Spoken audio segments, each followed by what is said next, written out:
Dua orang yang saling mencintai karena Allah dan benci karena Allah Subhanahu wa taala. Kelima, siapa yang bisa mendapatkan pertolongan dari Allah di padang mahsyar? Orang yang diajak berzina, kemudian dia mengatakan saya takut kepada Allah Subhanahu wa taala. Dan yang keenam, orang-orang yang bersedekah ikhlas karena Allah. Dan ketujuh, orang-orang yang senantiasa berzikir kepada Allah dengan air mata yang mengatas bumi, rasa rindu dan takut kepada Allah Subhanahu wa taala. Orang-orang itulah yang mendapatkan pertolongan dari Allah Subhanahu wa taala. Ada satu hadis yang menarik, saudara saya, yang berkenaan dengan ukhuwah Islamiyah. Bagaimana kita mencintai saudara kita karena Allah, bukan karena yang lain.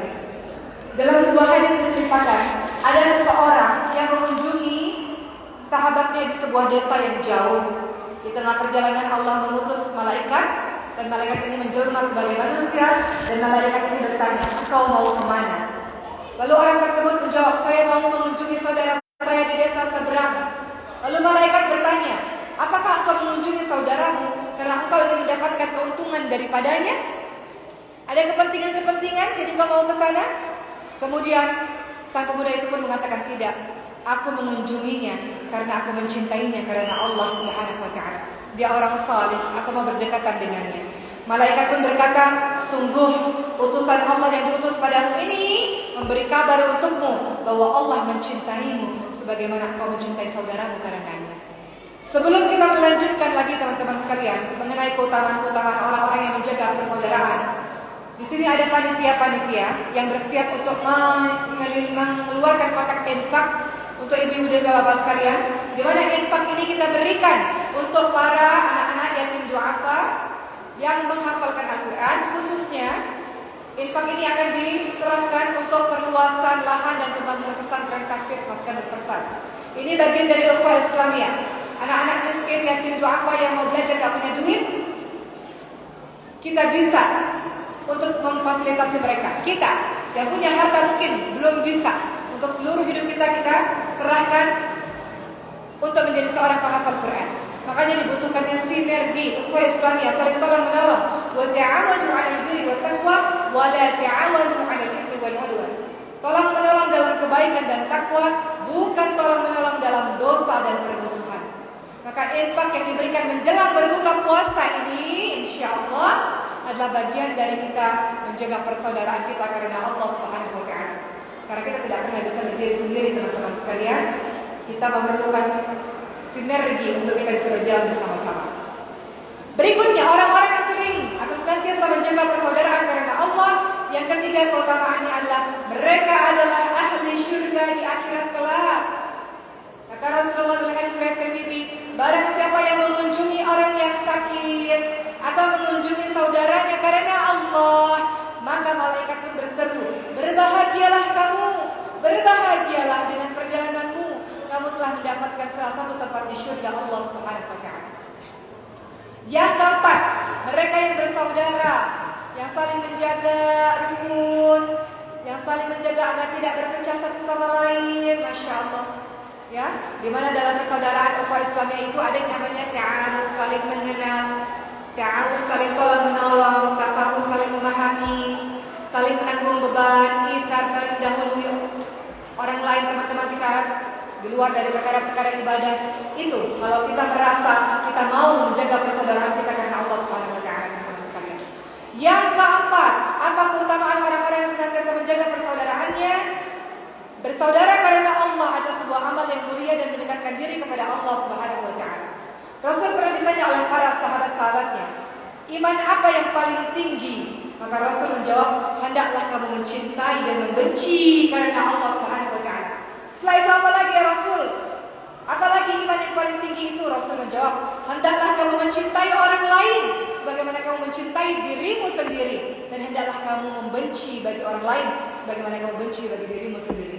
Maknanya adalah hendaklah kamu mencintai orang lain. Kalau dia orang yang saleh, dia berbuat baik, cintai dia sebagaimana kita mencintai diri kita sendiri. Support dia, dukung dia teman-teman sekalian. Kalau dia melakukan perkara-perkara yang buruk, benci dengan perbuatannya, bukan dengan orangnya. Dan kita arahkan dia menuju kepada jalan kebaikan. Dan yang kelima, orang-orang yang senantiasa tahu bahwa kita tidak boleh dipecah belah. Kita harus bersatu padu untuk cita-cita kita bersama. Apa itu? Baldatun thayyibatun wa rabbun ghafur. Kita perlu negeri ini menjadi negeri yang diberkahi oleh Allah Subhanahu negeri yang diampuni oleh Allah Subhanahu wa taala. Ketika apa?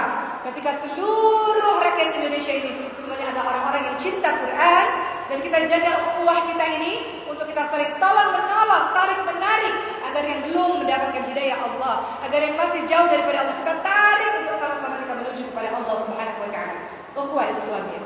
Ingat, agama itu adalah nasihat. Gak bisa kita baik sendirian, gak bisa kita masuk surga sendirian, gak bisa kita biarkan orang-orang yang kita cintai melakukan maksiat dan kita diam-diam saja.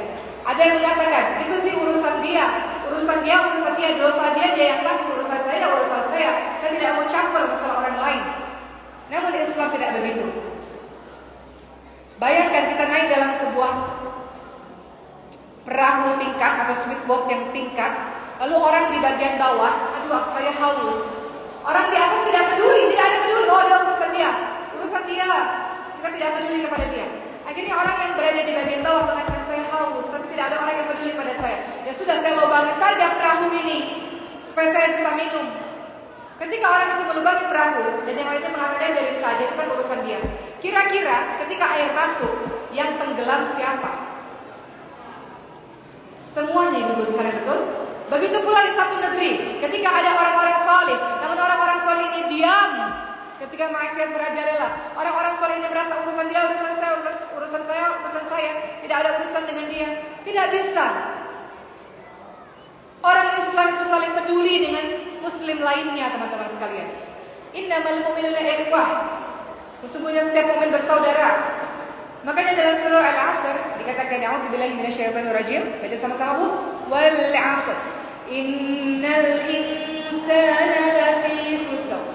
إلا الذين آمنوا وعملوا الصالحات وتواصوا بالحق وتواصوا بالصبر. Dalam masa sesungguhnya manusia berada dalam kerugian kecuali mereka yang beriman, mereka yang beramal saleh, saling menasihati dalam kebenaran, saling menasihati dalam kesabaran. Apa maksudnya? Mari kita buat menjadi analogi. Kita semua dalam lautan yang dalam keadaan pingsan dan tenggelam. Bagaimana caranya menyelamatkan diri kita, teman-teman sekalian? Yang pertama kali harus kita lakukan wal 'asr innal insana lafi khusr illa alladziina aamanu wa 'amilus shalihaat. Cara yang pertama adalah beriman. Beriman ini maknanya adalah sadar kalau kita dalam keadaan di lautan yang dalam, pingsan dan tenggelam. Bagaimana cara menyelamatkan diri kita? Sadar dulu, beriman, sadar dulu. Setelah itu beramal saleh. Beramal saleh artinya melakukan kebaikan-kebaikan untuk tolong diri kita. Maka kita berenang ke atas, berenang supaya kita tidak tenggelam. Wa tawassaw bil haqq wa tawassaw bis sabr. Saling menasihati dalam kebenaran, saling menasihati dalam kesabaran. Sudah berenang ke atas sendirian, tiba-tiba kita lihat ke bawah. Ya Allah, banyak ada ayah saya, ibu saya, adik-adik saya, saudara-saudara saya masih pingsan dan masih tenggelam semuanya di dasar lautan. Apakah teman-teman akan jalan sendirian ke atas? Atau teman-teman akan ke bawah untuk membangunkan mereka? Apa yang teman-teman lakukan?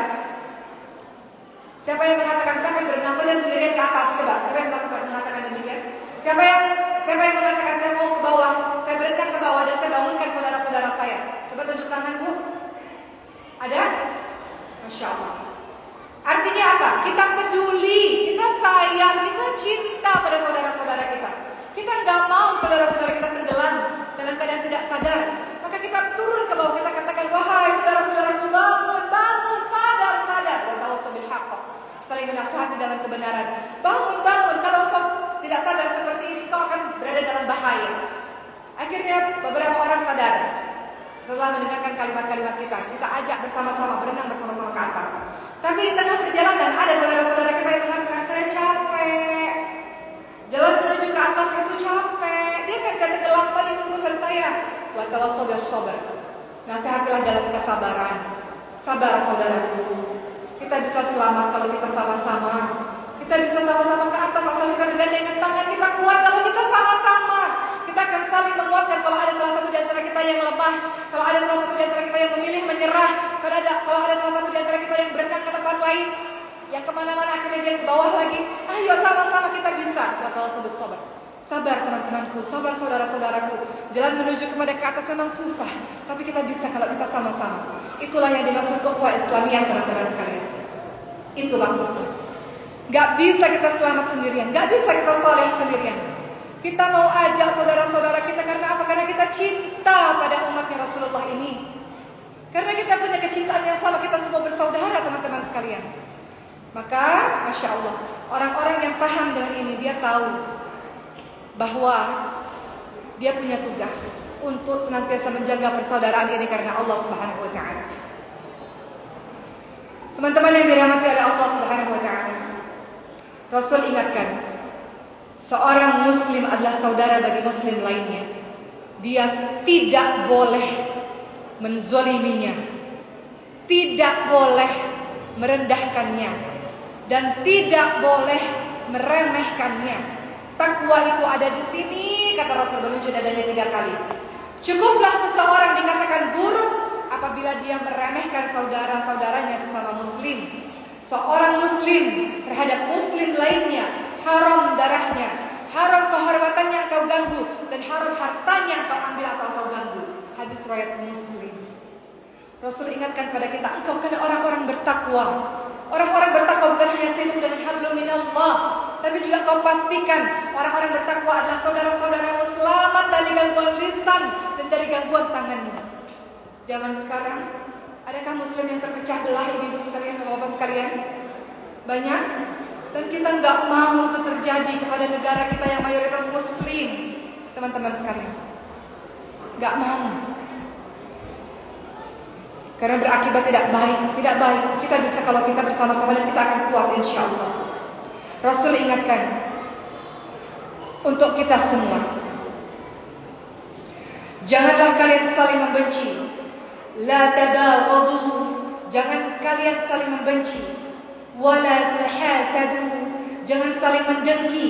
Wala tadabaru, wa kunu ibadallah ikhwanan. Rasulullah ingatkan, jangan kalian saling benci, jangan kalian saling mendengki, jangan kalian saling membelakangi. Jadilah kalian hamba-hamba Allah yang bersaudara. Jangan teman-teman sekalian, sebagaimana kita tidak ingin diganggu, jangan kita usil lisan kita, kalimat-kalimat kita di sosial media, jangan. Teman-teman yang dirahmati oleh Allah Subhanahu wa Ta'ala, lagi-lagi dalam hadis riwayat muttafaqun alaih, Rasul ingatkan, seorang mukmin adalah mukmin bagi lain, seorang mukmin dengan mukmin lainnya laksana satu bangunan, satu sama lain saling menguatkan, saling menguatkan. Perumpamaan kaum mukminin yang satu dengan kaum mukminin yang lainnya adalah mereka saling berlemah lembut di antara mereka seperti satu tubuh. Apabila ada anggota badan yang sakit, maka semua anggota badan akan sakit. Dalam hadis riwayat Bukhari Muslim. Makanya kalau kita lihat ada saudara-saudara kita di mana di suatu tempat yang diganggu, maka semua akan rasa sakit. Betul teman-teman sekalian? Kalau Nabi kita diolok-olok, agama kita diolok-olok, sakit. Di zamannya Rasul ada sebuah kisah yang Masya Allah luar biasa teman-teman sekalian. Kisahnya Bani Mustalik. Ya, pada saat itu seorang perempuan Islam, seorang muslimah ke pasar dan kemudian diganggu oleh orang dari Bani Mustalik, kalau nggak salah ya, namanya begitu, seorang Yahudi.